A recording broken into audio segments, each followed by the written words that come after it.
One of the neat things about the shipping containers is the ability to control the climate.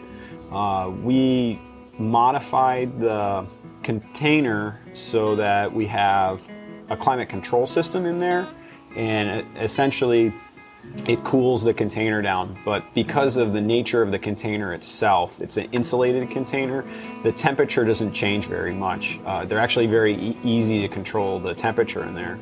In this episode of Voices from the Field, NCAT Sustainable Agriculture Specialist Gabriella Soto-Velez discovers the world of mushroom production and market diversification in a conversation with Russell Hollander from Care to Grow, a vertical mushroom farm located in Naples, Florida. They talk about starting mushroom production on any scale, the uses of spent mushroom blocks, the health benefits of edible and medicinal mushrooms, and Russell's marketing journey. Let's listen. Hey there, guys, and welcome back to another ATTRA Voices from the Field podcast. This is Gabriella Soto-Velez, and I'm here with Russell Hollander from Care to Grow Mushroom Farm here in Naples, Florida. So we're sitting here on his back lanai out on the farm, and I wanted to just have a moment for him to introduce himself. But what I'm really curious about is, how did you even get into mushroom production in the first place? Hi, Gabriella. Thanks for having me today. This is Russell Hollander with Care to Grow Mushroom Farm. We are a local scale mushroom farm that produces mushrooms for our farmers market and local area country clubs and restaurants. We also make medicinal mushroom products that we sell through our website at caretogrow.com. I got interested in mushrooms back in about 2014. It was kind of a happy accident. I'd always kind of been interested in the way mushrooms grow, but I bought a back to the roots mushroom kit, and I was going to give it as a gift. I really had no idea how mushrooms grew at that time, and I took the gift home thinking that, oh, this is like something that you assemble and you like plant it and then eventually mushrooms grow. I didn't know at the time that it was actually already ready to grow. So I placed the kit in the closet where everybody grows their first mushrooms. And lo and behold, about a week later, I go into the closet, and the gift that I was going to give was fruiting blue oyster mushroom out of the side of the box. Completely in the dark, completely unbeknownst to me, and with little to no effort on my part. I was able to take the kit, harvest the oyster mushroom, which I hadn't eaten really before that point. Those are delicious mushrooms, by the way. And I was able to take it and follow the instructions and get what they call a second flush from the block. After getting that second flush, I was just kind of enamored in the way that they grew and the growth of the mushrooms. And it kind of led me down a path to just want to learn more about how mushrooms grow, why did this happen? You know, and when I started diving into it, I just started finding so many layers to what mycelium was able to do, or the fungus itself that gives rise to the mushroom fruit body.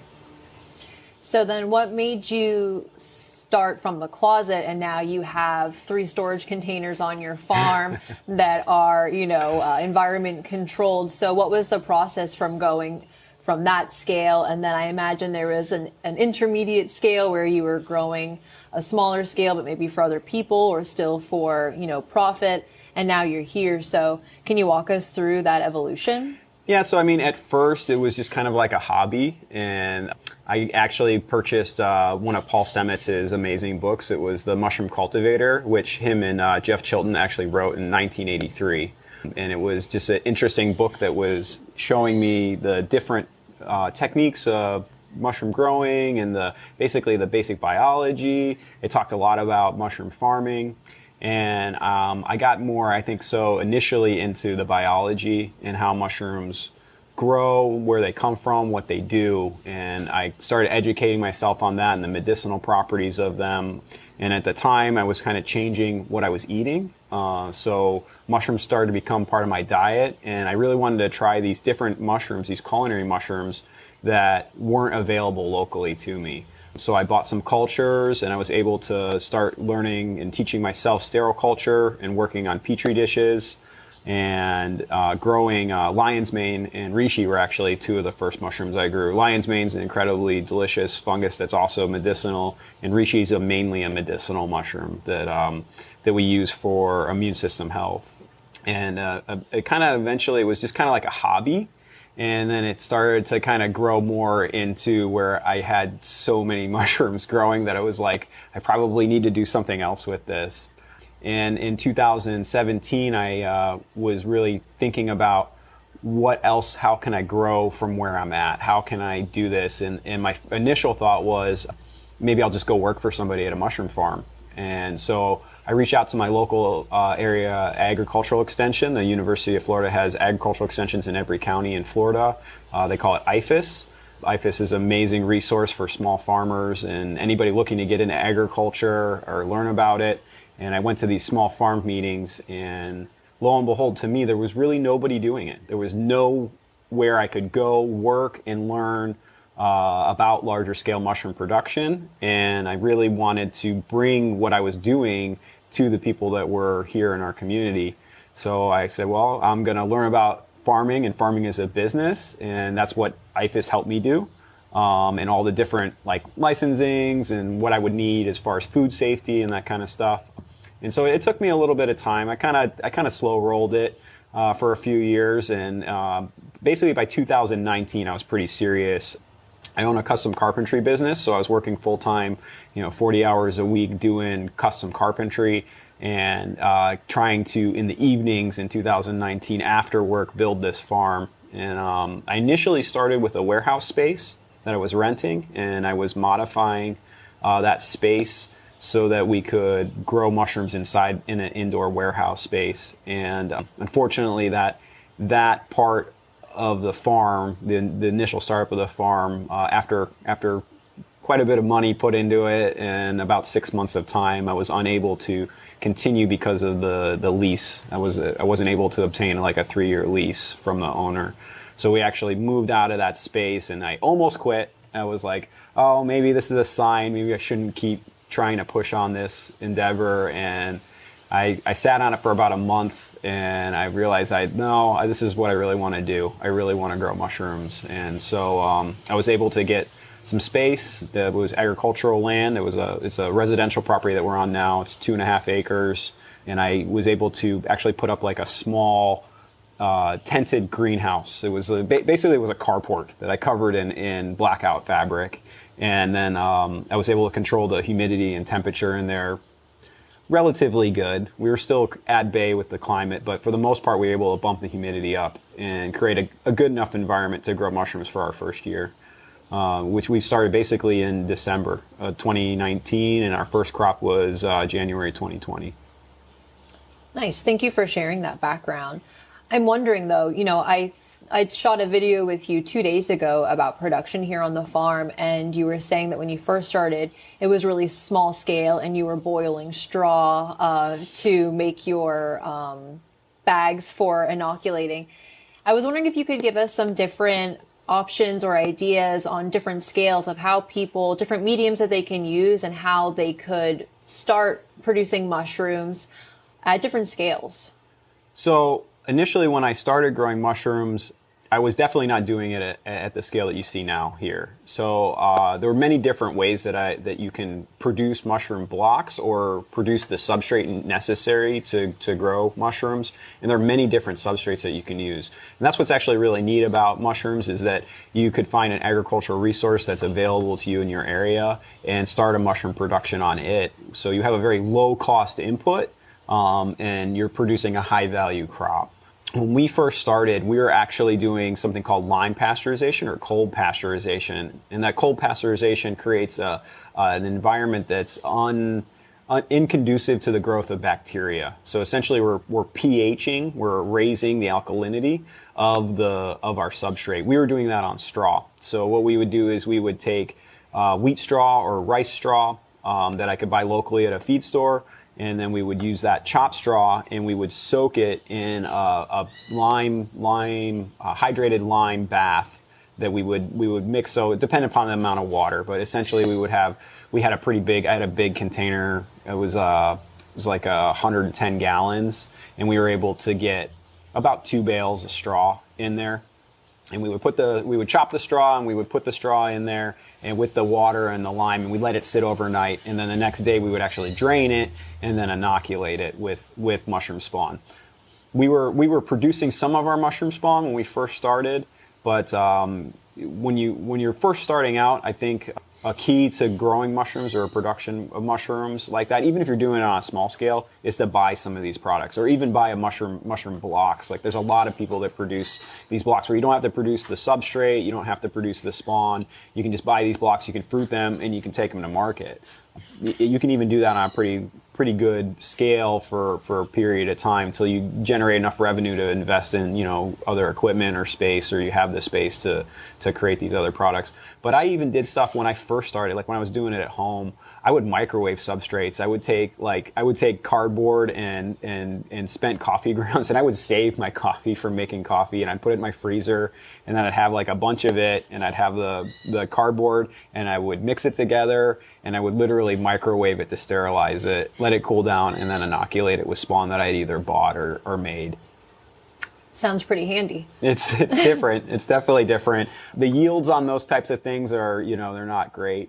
But they definitely can be, like, coffee could be a great resource. When I first started the farm in 2019, when I was in the warehouse, I was actually still using coffee as one of my additives, and I was getting it from a local coffee shop. They were actually saving it for me after they would brew. The only issue that I really had with coffee was the rate at which it would contaminate. It's very nutritious in nitrogen, so it's like ready to grow other molds. So if you don't sterilize it, if you're not using sterilization temperatures, if you're not getting to that 250 degrees, you're gonna be running into issues with contamination. So on a small scale, in the microwave it worked great, but when we tried to scale it up and we weren't using that type of heat, because larger pressure type vessels like that, like autoclaves, like an industrial size autoclave, there's something that would be able to cook enough material for us in that time frame, just was cost prohibitive. And the lime pasteurization was actually really great because it was very cheap. We literally had it was just a big like fiberglass water tank, and chopping the straw was pretty easy. I actually had developed a method. I use a wood chipper and burlap bags, and I was actually I would use the wood chipper. I put the burlap bag on the wood chipper, and it would catch the straw as we chipped it. And then we would take the bags and load them into the lime bath, and then we could literally just lift them out. And that was actually the way that I found was easiest for our production. I'm always looking for ways to take steps or work out of what we do, because everything we do is labor. The inputs are cheap. The mushroom spawn is relatively inexpensive for what you get out of it. But the reality is everything is labor. Every step. If you're doing something twice, you're doing it twice 100 times if you make 100 bags. Yeah. So now I was with you 2 days ago, like I said, and so I saw you're using wood pellets and soy and oat hull to make your blocks. And so you have this machine that you got from somebody in the hills of the countryside. And because of your carpentry skills, you were able to kind of outfit it and be able to modify your different block sizes. So did you want to maybe talk about the type of bags that you're using and how the process has evolved, and maybe even speak about the storage containers and how you were able to retrofit those to be able to grow mushrooms here in South Florida when it's, 90 to 100 degrees in August? Yeah, so our production now has switched mainly to using pelletized substrates. One, because of the handleability, and two, because of the ability to store that product as well. So it comes to us bagged. We buy it by the ton on a pallet. A shout out to Mushroom Media. He's the guy who actually supplies me with my pellets and my other substrates. He also supplies me with our bags. We use a special bag that's designed for mushroom cultivation. These bags are made in the U.S. by a company called Unicorn, which is in Texas. And they're just special bags that are designed for mushroom cultivation. If you buy a mushroom block or a mushroom kit, a lot of times it's going to come in one of these bags. You could use other substrates and bag them in these bags. These bags are universal in their ability to help as a cropping container to grow mushrooms. So they're really, really beneficial in that. They're standard size, so we make these standard size blocks that are easy to stack and fold, and like you said, we have this machine. Again, that machine can be bought through Mushroom Media. It's the Thor Bagger, built by Man of War Manufacturing out of Tennessee. Another set of great guys that were just, they started out a couple years ago and just growing mushrooms in Tennessee, and they were able to to scale their production, and in scaling their production, they started using this equipment that they were making, and they realized, well, we can actually make a cheap piece of equipment that could help other people that are looking to do small scale mushroom farming. So I mean, for what it costs, it's a great time saver.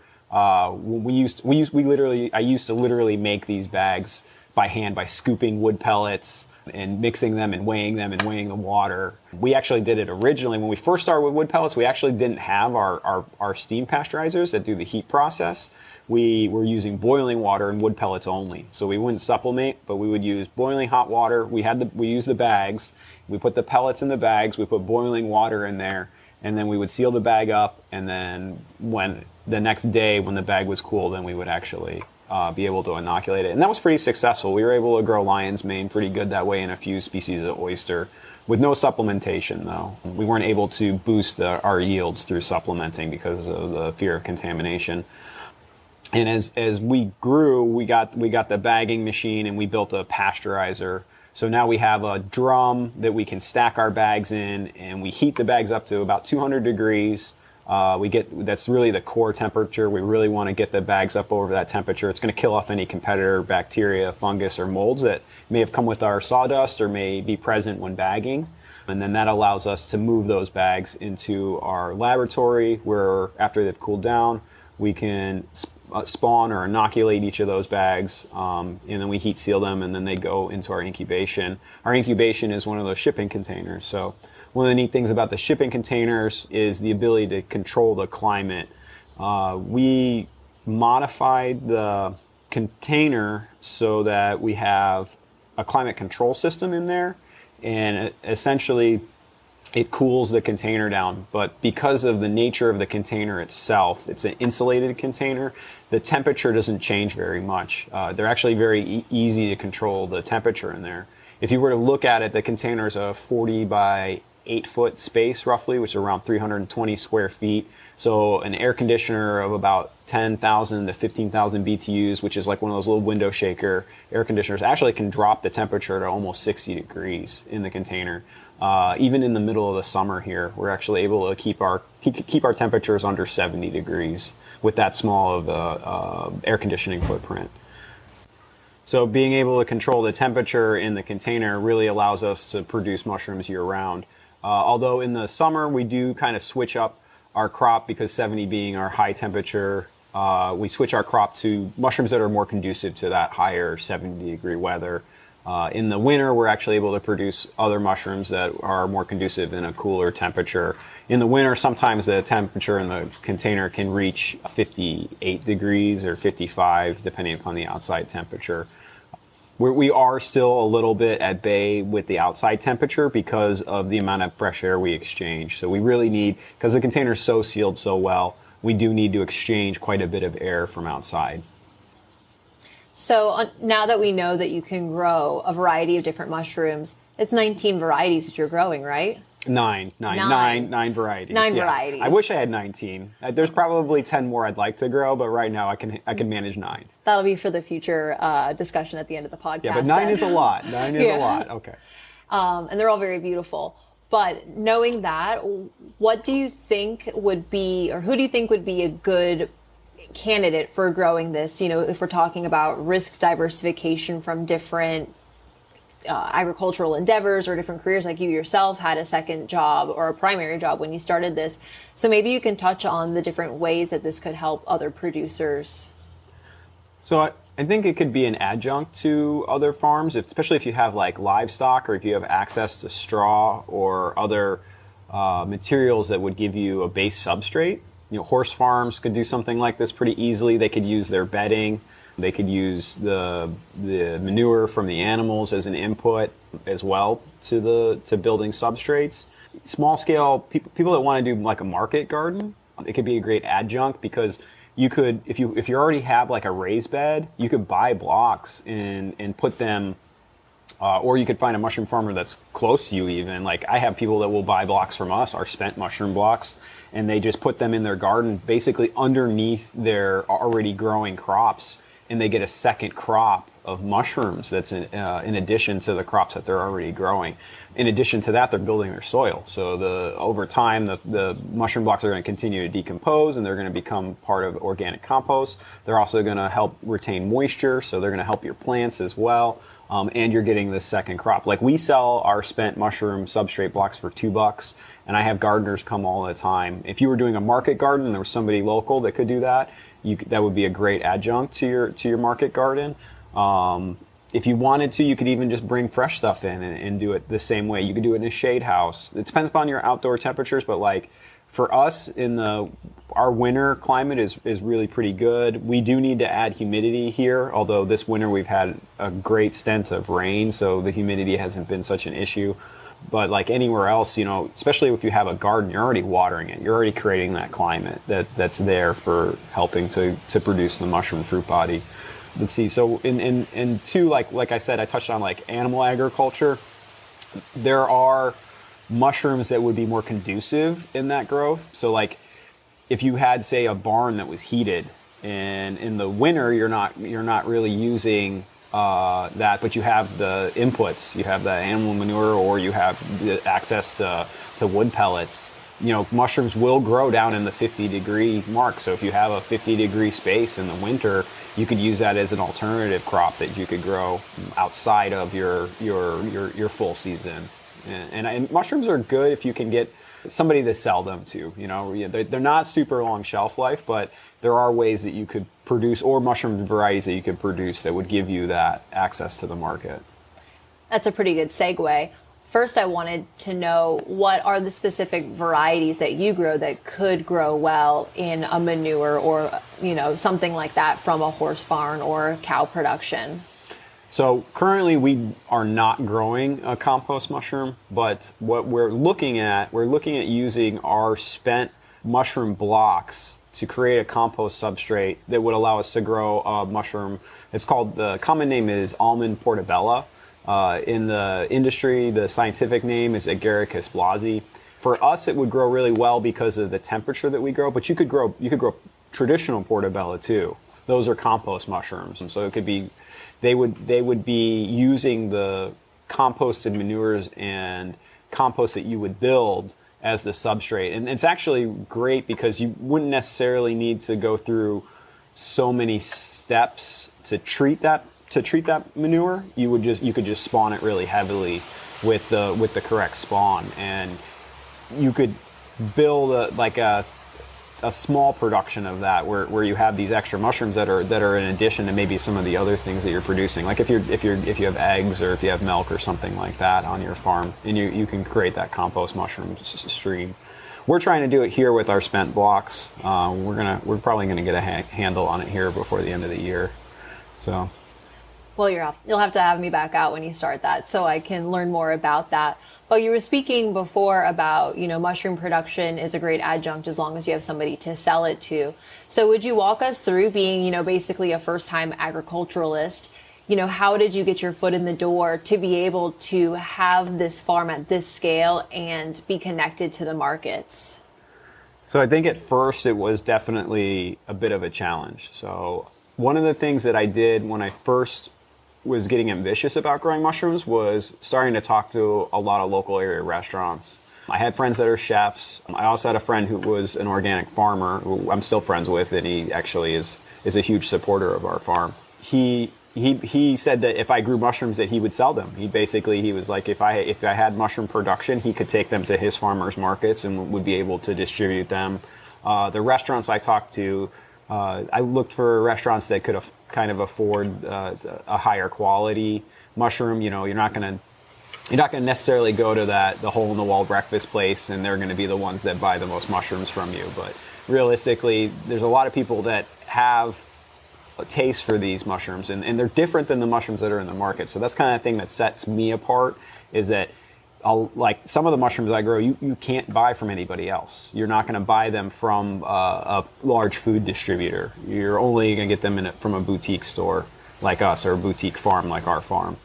So that's something that if you have a chef who's really into what he's producing or what they're making. And then there's a lot of people that have moved to the local movement. You know, it's like, this is locally produced, it's higher in nutrition, so it's like, it's kind of looking for that niche, that little bit of a market that I did. And initially when I started, I really wanted to be B2B. I really wanted to sell, I wanted to grow mushrooms, and I wanted to sell bulk mushrooms just to restaurants or to other people that were going to either be the end user or a distributor of it. I didn't want to actually do like to consumer distribution.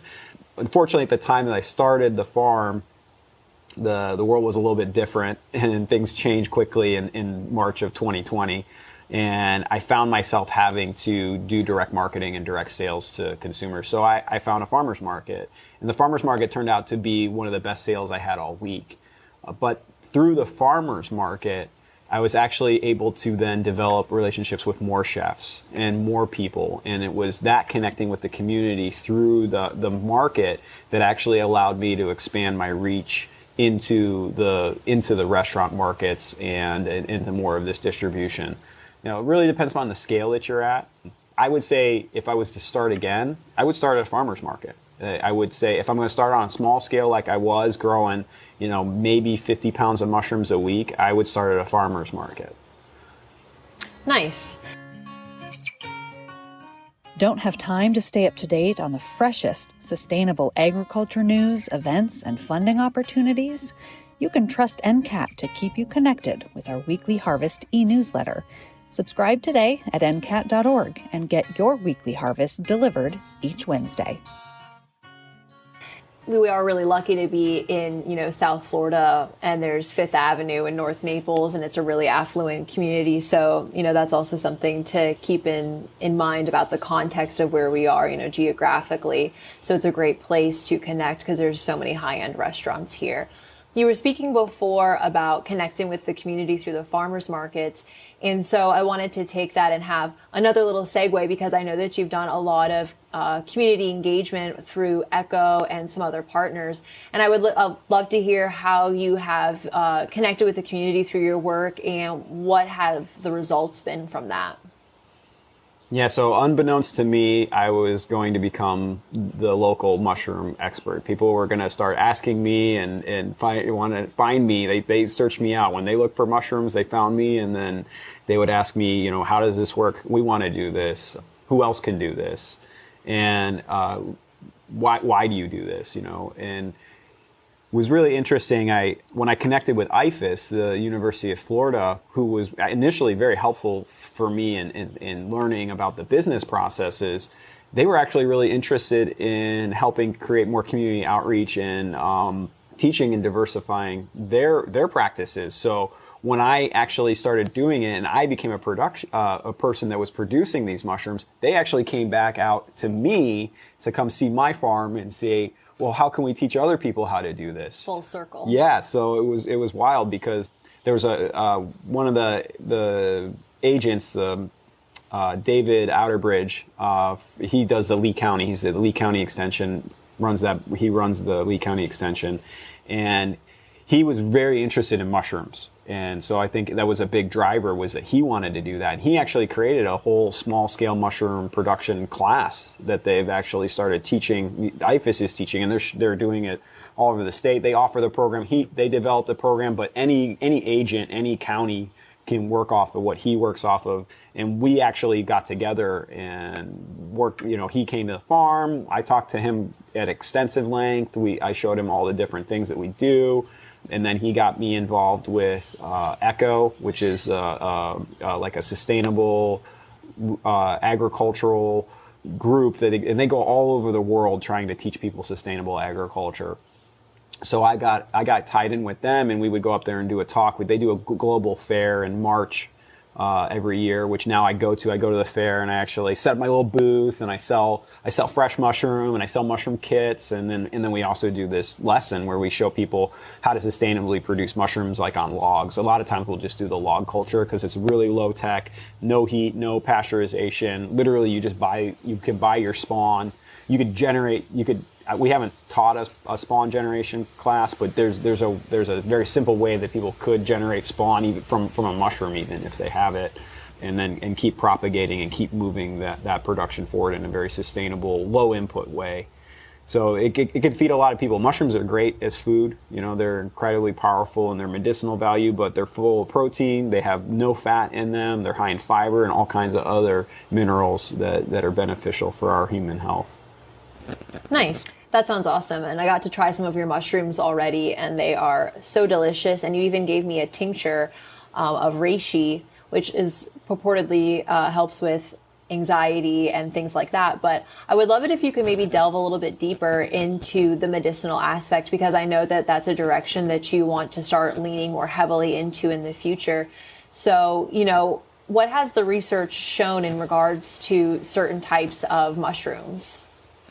Yeah, so I think that was one of the things that really, when I first started learning about mushrooms, was super interesting to me, and kind of quickly became something I was passionate about, was how mushrooms and fungus and mycelium are all part of our interconnected health in our soil and our environment, but also our human health. A lot of these mushrooms create these novel compounds that are being shown, and being shown more through research, to be super beneficial for us and our bodies. The mushroom you touched on, reishi. Reishi is a mushroom that's been used for thousands of years in Asian cultures, and they literally call it the mushroom of immortality. Reishi is in the family of Ganoderma. It's a Ganoderma lucidium is the traditional reishi mushroom, and it's been shown to contain these compounds called ganodermic acid. These ganodermic acids are able to help modulate or upregulate or downregulate our immune system, and we think that's where we're getting this main benefit. And when I talk about upregulating, what I mean is that we have T cells and B cells, and they've done experiments where they're looking at people's T cell count, and essentially when consuming reishi, their T cell counts, where if they're dealing with an autoimmune disease and their T cells are falling, they kind of level off. They literally are being protected by this input of reishi. And then also in instances where the autoimmune is actually really dialing up our immune system, and which was actually the kind of the situation I was in when I was looking at reishi. I was dealing with a lot of different like psoriasis and inflammation, arthritis, that kind of thing. And reishi was something I looked into, and I saw that maybe it could help me with that. And it's able to actually dial back our immune system, our immune response. So I think it's kind of twofold. It's creating a healthier immune system, and one that's less responsive to antigens. Things that are triggering that autoimmunity. An adaptogen, I guess. Absolutely, yeah, absolutely. And reishi is just one of so many. And the interesting thing is that we do this thing where we divide mushrooms into edible mushrooms and into medicinal mushrooms, when the reality is all mushrooms are medicinal. They all contain these really powerful sugars called polysaccharides. Polysaccharides are made up of different groups of alpha and beta glucans. Those sugars are essential for copying of our DNA. So mushrooms at a cellular level are protecting us when our DNA is replicating. That's why a lot of people say mushrooms are like anti-cancer. They're really beneficial.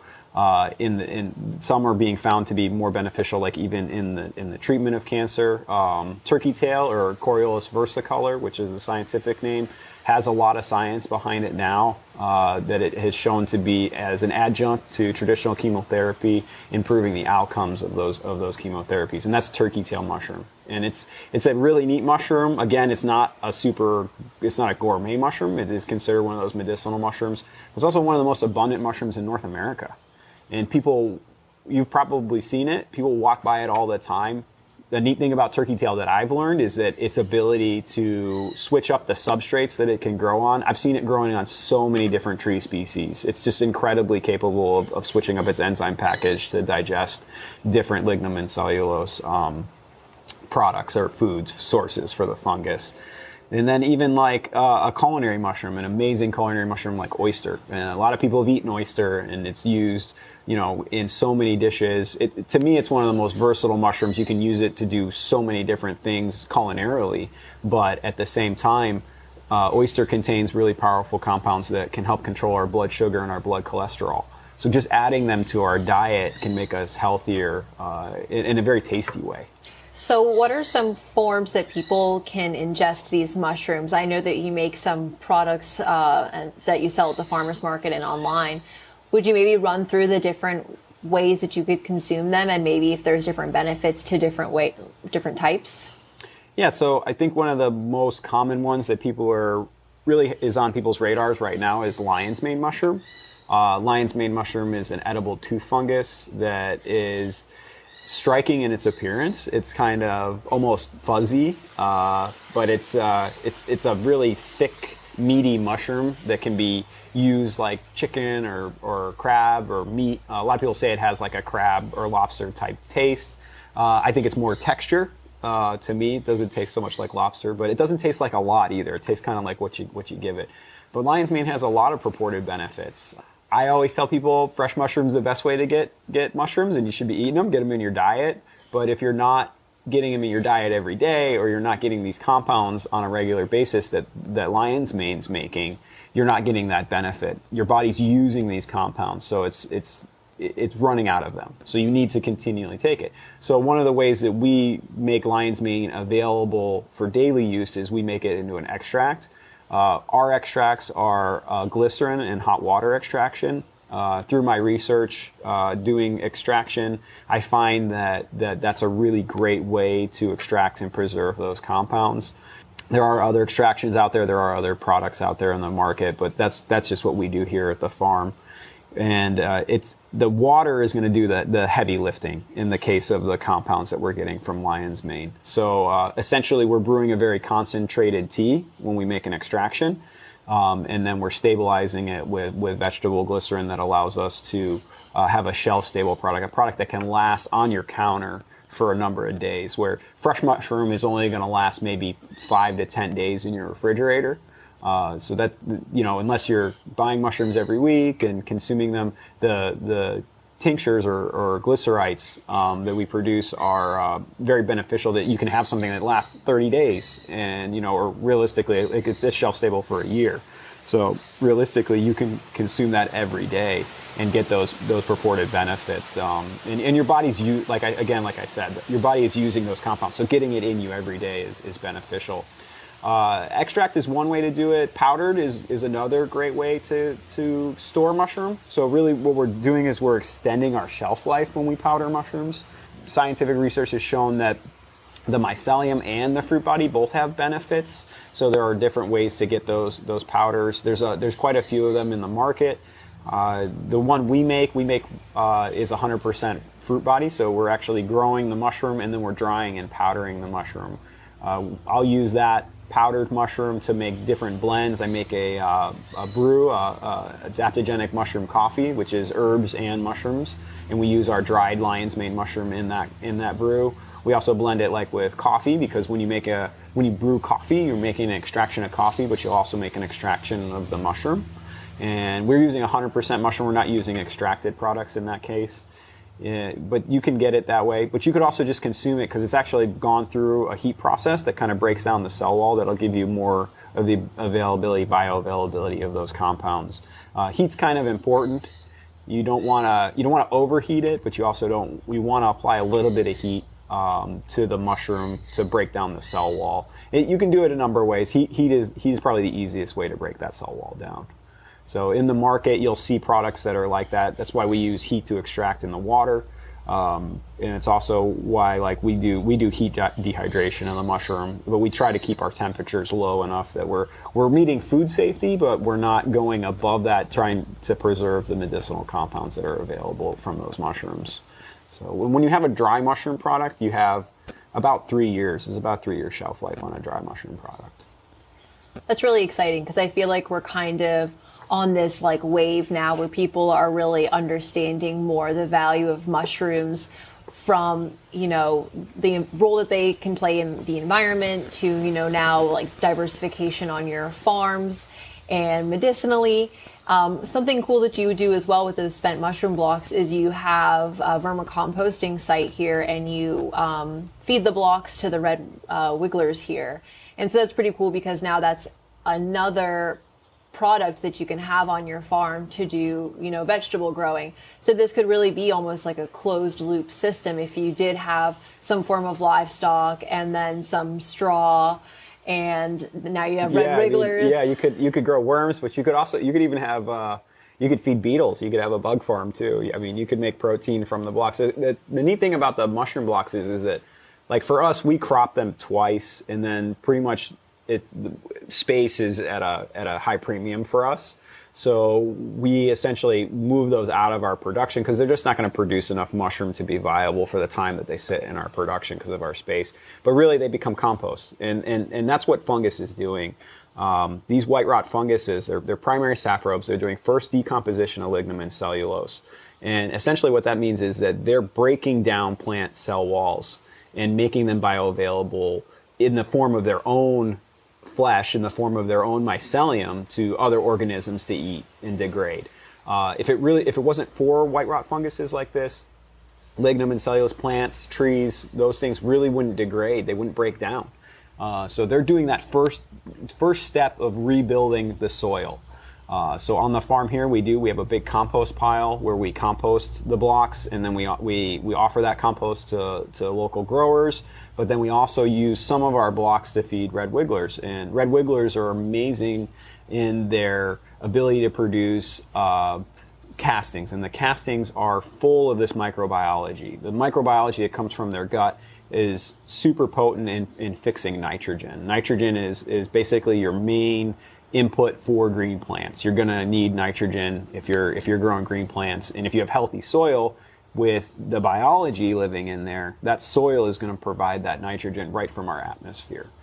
So it's really kind of closing that loop on the end of our production, where we try to use everything that we can and then reuse it and then create something else. The vermicompost is a great adjunct to what we do because it is again a high value product. Like, so people vermicompost, I don't remember exactly, but I think like a pound of vermicompost sells for like $12, like at our local hardware store. So that's something actually that we've been working on, is producing. I've been selling it at farmers markets, but I'm actually trying to get a label and start putting it into, like, say, a local hardware store where we would sell that vermicompost and more people would have access to it.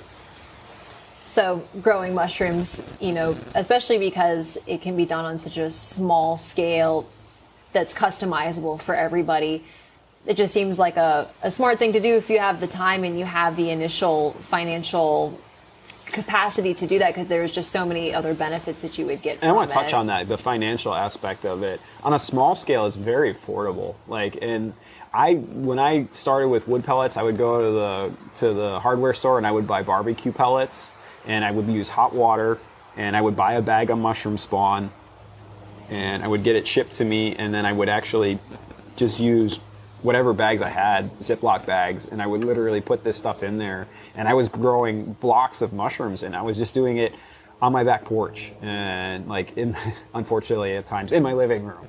But it was the benefit of what I was growing, the food that came from it. It was so easy to produce. You really the process, once you kind of make the block, it's like the rest of the process it takes care of itself. The fungus is going to do what it's going to do. It's going to eventually get to the point where it wants to make mushroom. There's many times where I would make a block and I wouldn't get to it in time, and there would be mushrooms growing in the bag before I even opened the bag, and got it out to produce them. So it's like, and that's kind of what happened to me the first time they grew. I mean, literally the first time they grew in my closet with no attention whatsoever. So it's really neat and rewarding because it's something that you could do on a Saturday. You can make the blocks, and then in 2 Saturdays or 3 weeks later, you're actually harvesting mushrooms. It's very rapid growth, especially with oyster or lion's mane, and the quality or the value from that growth that you get is amazing, because even after you do that, you can, like I said, you can then take that block and put it in your garden and keep getting more from it, or feed it to worms, or add more value. Well, it's really exciting, and I look forward to, staying in touch with you and seeing, the future development. And that's something I wanted to ask you as we finish up this podcast is, where do you see this going? Where do you want it to get to, or where do you want to stop? Like, what is your goal? So I really, truly believe in the medicinal power of mushrooms. They've helped me tremendously in my own healing journey, and I really feel like that made me want to give it to other people. I want other people to have access to this product, and I want them to know where it came from. I want to grow it in the U.S. I want to be the grower. I like being the grower. I enjoy that, but I want to grow it in the U.S. So I think the farm is really headed in a direction where we're going to be growing more mushrooms for the medicinal market. Like lion's mane has become such a well-known mushroom for its ability to help with brain function and brain cognitivity, and it's also preventing a lot of these brain dysfunction diseases as well when we're consuming it regularly. So I think that's the position that the farm, as I see us growing, I see us being a U.S. grower that's helping produce these medicinal mushrooms, lion's mane being one of them, reishi, turkey tail. I'm hoping to venture into growing cordyceps and maitake, which also have really great purported benefits. But creating them here in the U.S. and creating the highest value mushroom products that we can that can really help people in their human health. That's wonderful. I take your mushrooms and I really enjoy them. I really wanted to thank you for, spending the last couple of days with me and, giving me your valuable time to talk about this, and also just for the work that you do. I think it's really incredible and I really enjoy learning about it, and you're a very cool guy. But before we go, is there anything where can people find you? So where can people find more about Care to Grow? So you can always find me at the Farmers Market on Saturdays at 3rd Street South in Naples. It's from 7:30 to 11:30. I'm there selling all our mushroom products and fresh mushrooms, but you can also reach me at caretogrow.com. It's care with the number 2, grow.com, or you can reach me at my Gmail at caretwogrow@gmail.com.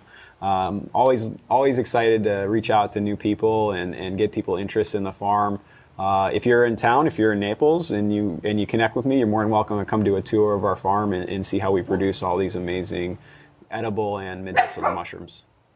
That's the manager on the farm, a little puppy named Ben, just making his appearance before we wrap up the podcast. But yeah, thank you so much. And also feel free to check out the YouTube that we made on the ATTRA YouTube site about mushroom production here on Care to Grow Farms, because that's a really fun, interesting video full of really beautiful mushrooms. So we would love to hear back from you and get your feedback. You can find all of the information in the show notes, and we'll see you next week. That's it for this episode. Thanks for listening. Additional information about this episode and related resources can be found at attra.ncat.org. Don't miss an episode. Subscribe to Voices from the Field wherever you get your podcasts. I'm your host, Rich Myers. ATTRA, Voices from the Field, is produced by the National Center for Appropriate Technology, headquartered in Butte, Montana. It's supported by the USDA Rural Business Cooperative Service as part of NCAT's ATTRA Sustainable Agriculture Program. Any opinions, findings, conclusions, or recommendations expressed in this recording are those of the participants and do not necessarily reflect the views of the USDA or NCAT. We'll catch you again next week, and until then, keep on farming.